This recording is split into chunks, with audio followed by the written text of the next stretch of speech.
Good morning sa JB Farms. Itong mga sisiw natin. First day nila sa lupa. Galing sila sa brooder na ito. Then nilabas na natin sila dito sa maliit na range area natin. Hindi na namin inalis yung mga dahon-dahon. Hindi namin naglinis kasi para may mga makakahig sila. First day nila ngayon sa lupa. Pero na-coccidiosis na natin to para may protection na sila sa kung ano man yung matutukan nila dito. Pero we see to it na tinanggal natin yung mga makaka-harm sa kanila sa pagkain nila, kagaya ng mga plastic. So naiwan na lang dito yung mga pusot, mga dahon, pati yung mga bulaklak ng ng avocado. Yan, ng mga puno. So, napapalibutan tayo ng puno. At sila ngayon, ito pag may mga kursunada dito, mga 5 months. Gusto nyo punta kayo dito, 5 months, pwede na lang pwede na kayong pumili. Kayo na magpalaki kung gusto nyo. Pili na kayo dito. So per month, 1K per month. So gawin natin 4-5 per month, kung 5 months, bawas tayong 500. So napakamura na. At yung mga materials naman nito, hindi naman tayo magpapawali siyempre sa mga big time na materials. So ang materials natin is AEJ Gilmore na ng mga babae. Tapos yung gold ng Inkotata. Yun yung gamit natin dito kasi ito yung mga magandang mga score sa exam. Nitong ito lang yung mga nakarang taon at nitong naglugo na sila at naging top na. Maganda pa ng store natin. Itong first batch natin, 22 piraso pa lang to. Pero meron tayong second batch na 41 pieces. Yan, sila naman yung ilalagay natin dito sa brooder natin. Gamit natin is pusot. Ayan. Pusot. At may heater na lang to sa gabi. Kakalinis lang natin. Kasi lilipat natin dito yung mga second batch. Kami, andyan na yung mga sisiw natin. Ito yung range area, madumi.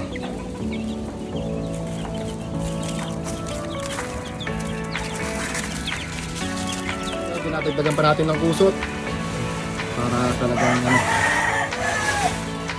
alisin natin yung mga yung mga plastic na kusot. Para hindi rin nila matuka. Ang gamit natin dito is GMP. Baka naman. Pero hindi naman GMP. Pero Thunderbird tayo syempre yung chick booster. Ilang weeks na to? 2 weeks na? Siguro mga 18 days. Mga gano'n na 20 weeks na. 3 weeks sa Sabado. 3 weeks sa Sabado. Kasi bakuna na namin sa Sabado. Pumupunta kami ng Kagpas sa Marikina. Pinapabakunahan namin. Pinukumpleto namin. May mga Marix na rin to. Siyempre kailangan may Marix din. Kung gusto mag-avail. Ito na yung natin, sisiw natin. Gusto mag-avail, mga 4 months, 5 months, pwede na. Gusto nyo, kayo mismo pumili dito. Punta kayo dito sa JB Farms. Ayan, ito yung mga sisiw natin. Ito kuya, 1 week pa lang, no? Ito, 1 week. 5 months to 5 days. 5 days pa lang pala, sorry, 5 days. Kakakulang namin ito nung Sabado sa Tony's Hatchery. Tapos diretso pa bakuna sa Kagpas. With Marex, kitang-kita naman may mga pa sa batok. Yan yung mga sisiw natin. First batch. Yung mga first batch natin. Ito ang second batch. Ilalagay na natin ito.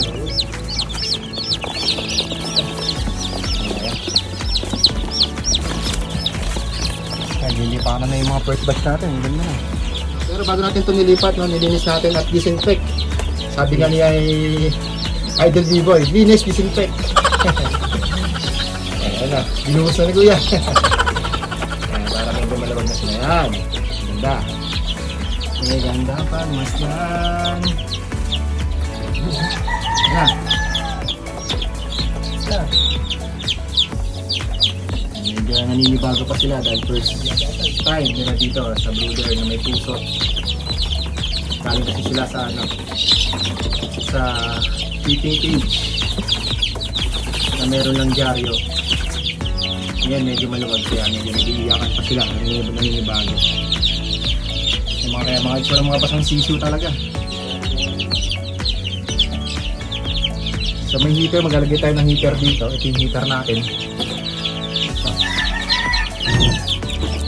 Lilipat natin yung heater natin doon sa may kulungan, lalagyan natin dito. I-taste muna, ikukulong muna natin to sa box.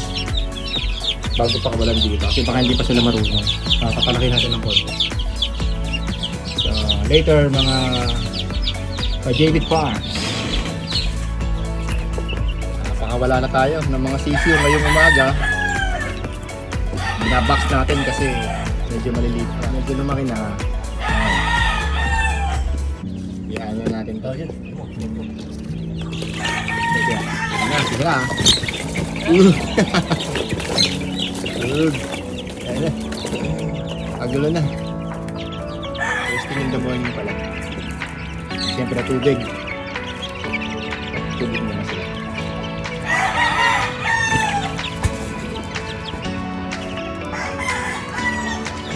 First thing first. Tubig muna. Tubig. So time check 6 in the morning. 6 a.m. Yan, malalakas naman sila. No? So galing sila sa initan dahil nakakarton sila.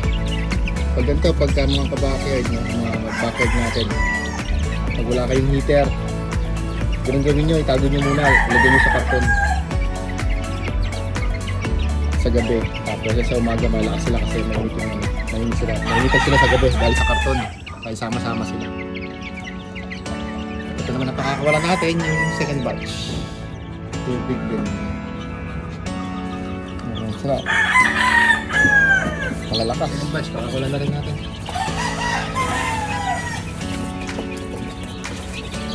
May heater naman tayo, no? Pero di natin muna ginamit kasi yung heater natin.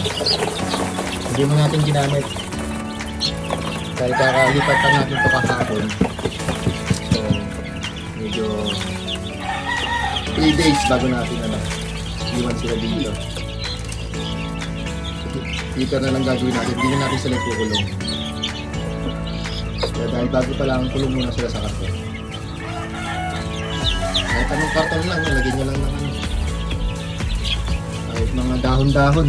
Kami dahon-dahon lang nilagay namin. Ayan.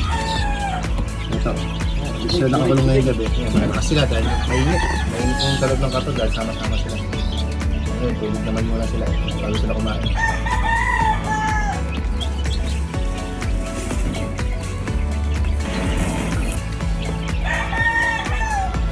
Yung second batch, 41 pieces. First batch natin, ito. So, mamaya kain na sila. Hindi na rin silang pagkain. Malakas oh. Ay, nainitan.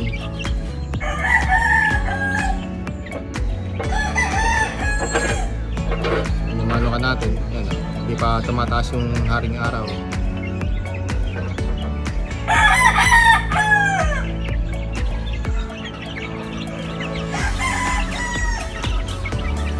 Good morning mga ka-JB Farm. Ayan, malalakas sila.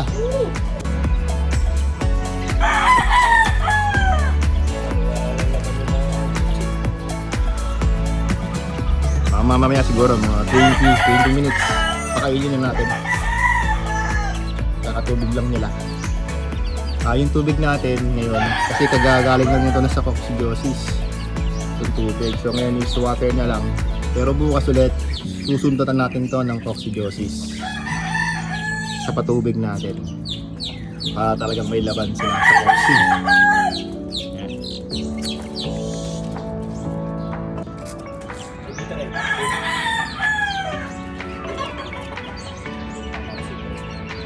Day, ano pala ito?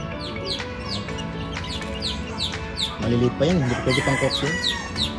Second batch. Paluan na. Ang dami ng kulay itim.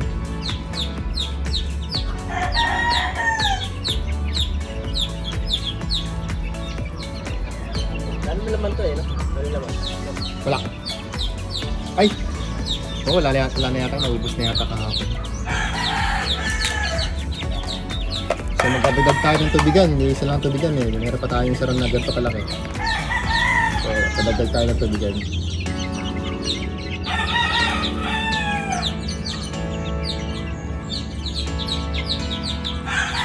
Ano? Ito na? Total na.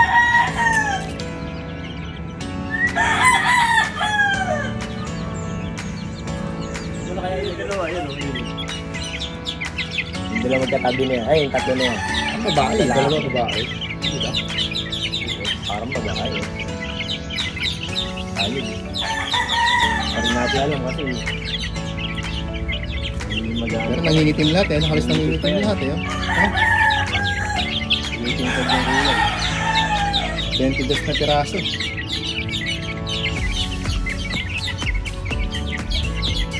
Yung mga pula, ano? Ito, puro lalaki eh. Straight comb pa. Oh. Oh, ba't nga straight ko? No? Straight comb na gold yan eh.